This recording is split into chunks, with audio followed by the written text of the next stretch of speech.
going to learn a related topic which is from your last lesson. So what was the last lesson? That is reproduction in plants.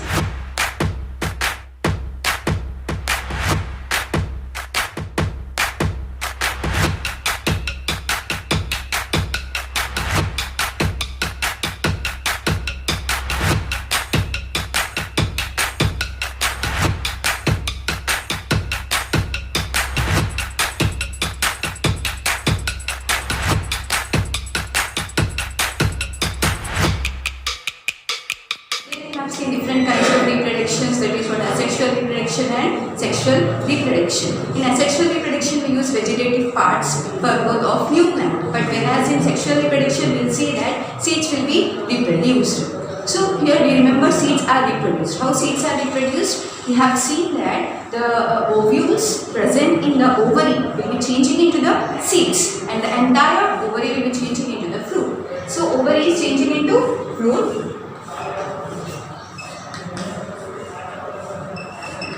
and ovules are changing into seeds. So what is the use of these seeds? These seeds are useful for the reproduction of any plant. So for example, I have a plant here. So I got seeds from this plant, right?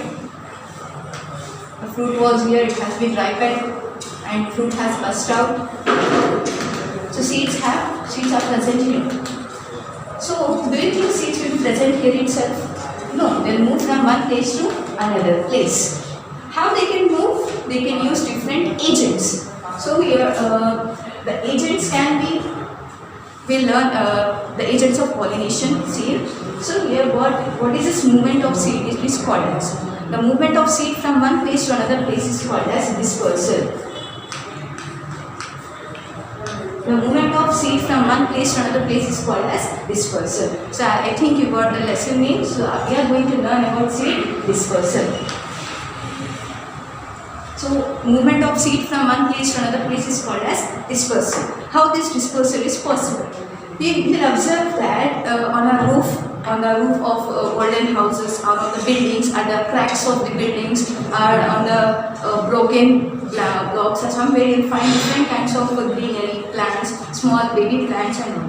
How it is possible to grow plants above our houses, on the roofs? Do you think it is we are going to sow the seeds there and it is going to grow a new plant? No, we are not responsible to sow the seeds on the roof and on the old houses, etc. Then how those seeds are moving from here, from ground to the roofs? That is what? Dispersal movement. So here, for example, if you want to move from your home to the school, you need some means of transport. So your means of transport can be anything. It can be your parent can be dropping you, it can be auto, it can be any other means of transport.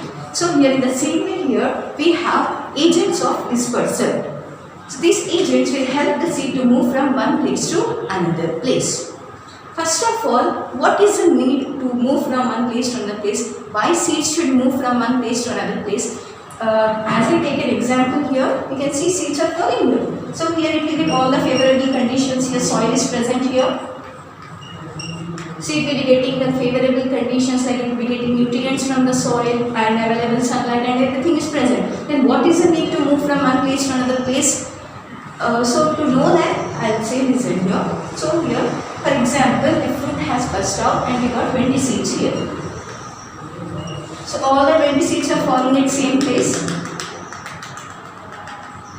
Now these 20 seeds they all need water, they all need all the nutrients and they need all the favorable conditions, they need sunlight and all those things. So what happens here, as the seeds are more, place is insufficient. So they can't get the proper nutrients from the soil. Not only that, as they are present near the mother plant, the light sunlight cannot be falling on these baby plants because mother plant is bigger than the baby plants, so sunlight cannot fall on this plant. And as a result, the seeds which are present here may not develop into good plant. So to avoid competition between the seeds and with the mother plant, these seeds will move from one place to another place by means of agents of dispersal. What are those agents? Those agents are the same as the agents of pollination. What were the agents of pollination? Air, water, insects, human beings, humans, etc. Birds, all these are important things which are involved in agents of pollination. Why they are used in pollination, how they are useful in pollination? For the movement of pollen grain from anther to stigma. These agents are useful. Same agents are useful in the seed dispersal as well. So as there is a difference in the seeds of different plants, the type of mechanism of dispersal may be different. Some seeds may disperse through air, some seeds may disperse through water, some by humans, some by insects. So based on the certain characteristics, we can say that seed will be dispersed. So what kind of characteristics are required for the different dispersal mechanisms? So the characters are required like structure of the seed. So main character is required is structure of seed. How you can identify, how you can say what is the structure of seed actually? So first of all, weight of seed, whether it is heavy or light. Then so here how it will be useful here. If it is heavy, then the seeds will disperse through water. If it is light in weight, the seeds will disperse through air. And if it is if it is light in weight, insects can also disperse these seeds. Then we have here shape of the seed, that is round or flat. Even the seed or the shape of the seed also determines the type of dispersal. And then we have different structures like thorny structure. Thorny, does it have any spines, etc.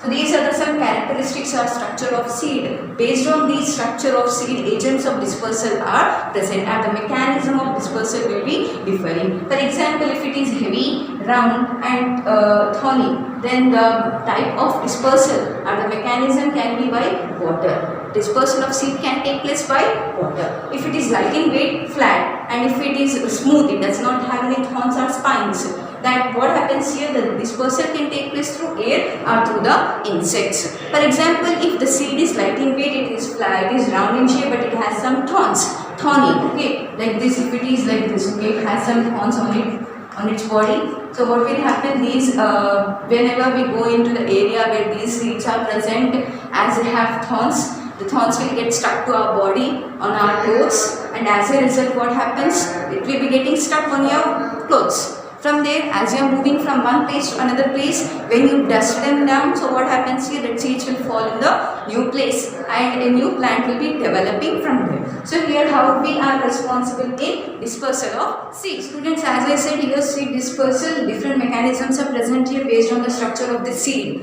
Let us take one example, like if the seed is light in weight and round in shape and it has heavy structure. The seed which I am talking about is bhendi. The seed of bhendi, that is lady's finger, which if you see the seed of it, it is light in weight, it is round in shape, and as well as it has some fleshy structure, it is completely fleshy, right? So bhendi, the seed, how the dispersal is possible according to you? It is by air. Seeds of bhendi or the lady's finger will disperse through air. So here in the same way, different seeds will disperse in different mechanisms based on the structure. Now let us learn the dispersal by different means. First of all, let us learn by dispersal of seeds by water. Dispersal by air or wind. Okay, dispersal by wind. You have seen many times in us, we'll see that a white structures will be floating in the air. White color structures will be floating in the air. Like this structure can be, structure will be like this. Is hairy structure, white color hairy structure will be coming in the air, and many children and even us, we will also try to catch this, right? So I think you have catched it once in these many trials. So you have observed a structure will present at the bottom. This structure, it will represent like the tomato seed, right? The seed of tomato, and these are similar. This is the seed, and these are the hairy outgrowths. See here I said structure of seed, so they can have special structure. So this seed has special structure, that is umbrella like outgrowths at one end. And we know what is the seed? This seed is of Calotropis. This seed is of Calotropis. Calotropis is nothing but the milkweed. Milkweed, it is a wild plant which you can see in our surroundings. Violet color, creamish color flowers will be present to that plant. So that is Calotropis. The scientific name is Calotropis, but the common name is milkweed. So the seeds of milkweed have hairy outgrowths or parachute-like structures at one end. These seeds will disperse by wind. Not only Calotropis, but there are some other seeds like seeds of cotton. Seeds of cotton. Seeds of cotton will also disperse by wind. They have hairy outgrowths, and as well as the seeds of dandelion, seeds of tridax. Tridax is nothing but small that chrysanthemum flower. Okay, I said small tridax plant. Okay, the seeds of that will also disperse by wind, and as well as orchids. Orchids are the ornamental plants. Okay, they are used in making bouquets for decoration purpose in our houses. We'll be having orchids. So orchids also disperse by air or our wind. The seeds of orchids will disperse by wind itself. They do have special structures. With the help of that special structures, they are able to float in the wind.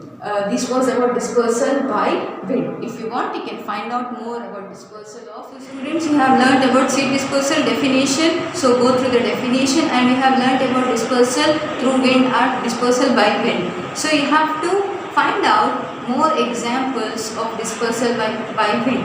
That means I gave 2 or 3 examples. You have to find out more 2 examples and write in your classwork. Write the definition of seed dispersal and 2 examples of dispersal by wind other than what I said.